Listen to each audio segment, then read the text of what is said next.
විද්‍යාඥයන්ට තවමත් හරියට උත්තරයක් දී ගන්න බැරි වුණු ප්‍රශ්නයක් තියෙනවා කියලා ඔයාලා දන්නවද? ඔයාලා හැමෝම දන්නවා අපේ විශ්වය ඇතුලේ විශාල පිපිරුමක්. එහෙමත් නැත්නම් බිග් බෑන් එක්ස්ප්ලෝෂන් එකකින් කියලා.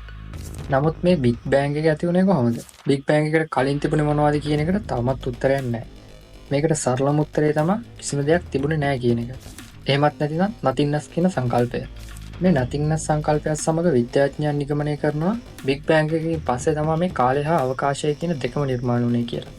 ඒ කියන්නේ ඊට කලින් කාලය හෝ අවකාශය කියලා කිසිම දෙයක් තිබුණේ නැහැ. අපි දැන් මේ ගත කරන වර්තමානය ඒ වගේම අතීතය සහ අනාගතය කියන කාල තුනම නිර්මාණය වෙන්නේ මේ බිග් බෑන් එකකින් පස්සේ.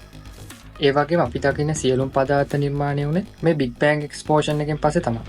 මේක ටිකක් තේරුම් ගන්න අමාරු සංකල්පයක්. මොකද අපේ මනසට කිසිම දෙයක් නැහැ කියන සංකල්පය තේරුම් ගන්න ටිකක් අමාරුයි.